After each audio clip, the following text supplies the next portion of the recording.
stop was Monument Circle, which houses the Soldiers and Sailors Monument Fountain. I absolutely love this fountain. It's big, it's beautiful, and there was so much attention to detail given to this. Every Wednesday from 10 a.m. to 1:30 p.m., you can catch the original farmers market that runs May through October. There are so many goodies here, and we had to try some for ourselves. It's got some heat on it. Starts off sweet and then the heat. Oh yeah, there's a kick. There's a kick. Yeah, that crazy. Yeah. I absolutely love infused olive oil, so this is what I chose to take samples of. Everything's made like 100% olive oil, and then I infuse it with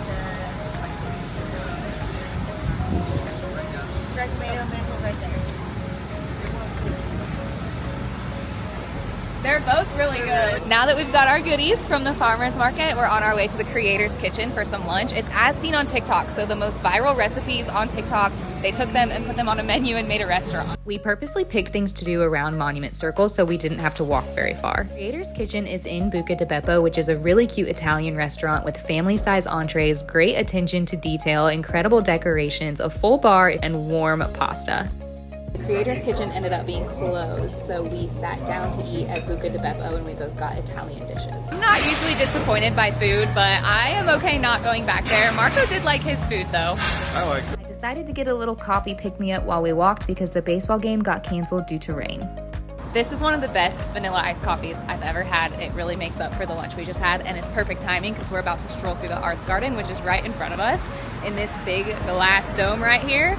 We're gonna be inside. This looks absolutely massive from the street and actually hangs over the intersection. This is the bottom of the dome. The Arts Garden Center is connected to Circle Center Mall. It's basically a super huge sunroom where you can relax. We're a little confused. It's beautiful in here, all the natural windows, but there's no garden. There's not a garden. There's some plants and some pots. This is a really nice place to sit and sip coffee though. I would recommend it for that. Wouldn't you recommend it for that? I'll give it that. I'll give it that. This is quite pleasant. This would be a great place to study or just sit and visit. Once we were done at the Arts Garden, we decided to stroll the streets to look at some of the architecture because that's something I absolutely love, and we ended up at the State House. We decided just to walk and we came across the State House, which I didn't even know was over here, and as you can see, Marco ended up stealing my coffee because it's so good. This is the State House. I think the coolest part of this building is that gold eagle all the way up at the top. This building was as beautiful as it was massive. Marco found Military Park on the map. We don't know what it is, but we're gonna go find out. Walking let us see so much more of the city than we would have if we had just Ubered everywhere. It's a park. It's a big open green space. It is on the canal, which is really pretty. Got all those views, and then this big open green space. If I had a dog, I would play fetch with it here. This is a great open space. I could definitely see families picnicking and playing here with their kids. We decided to walk back along the canal. People were getting off work and starting to hang out by the water. We watched the geese and the koi fish. I was so pleasantly surprised by all the green space in Indy. We heard there was line dancing at Duke's on Wednesdays, so we headed over there to grab a bite to eat, have a drink, and hopefully do some line dancing. There wasn't line dancing this night, but we did get free popcorn while we waited on our food to come out nice and fresh. Line dancing was canceled because a vinyl DJ was able to come in. It was bring your own vinyl night, so people could bring their own tunes, and the DJ mashed them up. It was one of the coolest things I've seen at a bar. We were not expecting this music at this bar. Highland Park is a really nice place to go if you want to watch the sunset with the city skyline in the background. Unfortunately for us, it stayed super overcast, so we didn't get to see much of a sunset, but we did get to relax in a nice park and enjoy each other's company for the evening. Day 2 in Indianapolis. It is beautiful outside. There are so many people out enjoying the sun. The mowers are out. We are on a walk to the White River State Park. I am walking a mile in heels today, so we'll see how that goes. This wasn't planned, we just couldn't find a scooter with decent battery. The bright side is we got to enjoy the really clean sidewalks. Indy's such a pretty city. We did pass the Museum of American Indians and Western Art as well. We didn't go in, but I've heard it's an amazing stop to see. The first thing I noticed at White River State Park was the gardens, which are open to the public and even has a picking guide for people.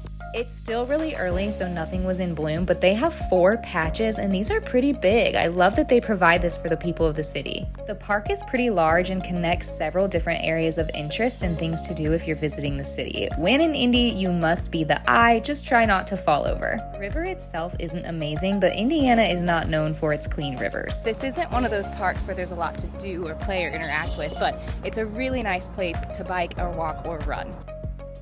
White River Park connects to the River Promenade, which is what we're on now, and it's a good break from the sun.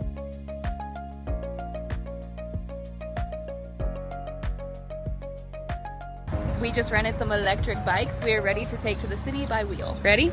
Yeah.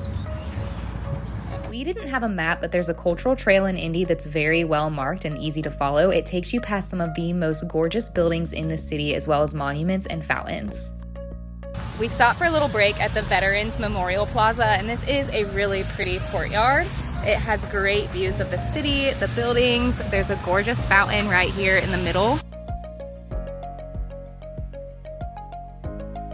The cultural trail only took us about 2 hours and we had the bikes rented for 4, so we decided to take them along the canal and do some sightseeing down there.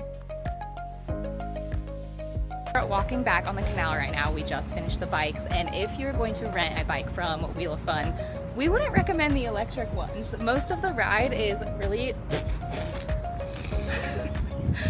flat and smooth, and you don't really need the electric bike feature, and they're a lot more expensive, so I would just get a regular bike. This is officially our last day in Indy, so what did you think about Indy? It's walkable. I liked it. It's very bikeable, very walkable. A lot of people walking. Good foods. Elias was good.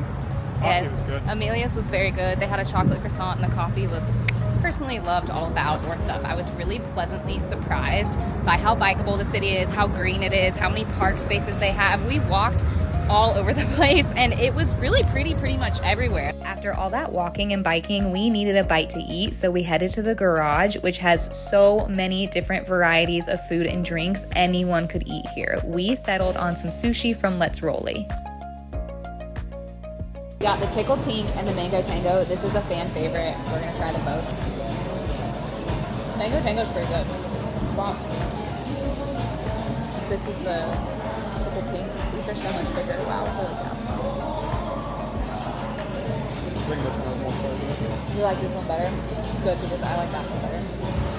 So that works out. There's supposed to be a nightly light show at Monument Circle, so we headed back over that way. This is it for our Indy trip. We were really hoping to see the lights on the statue, but I have a bone to pick with Indy. A lot of the stuff they have on their Visit Indy website page is not accurate, a significant amount actually, but the city itself is really pretty. I'm glad we came. Did you have a good getaway? I did. I enjoyed it. Overall, it was very nice. We rode some scooters back to our Airbnb and officially said goodbye to Indianapolis.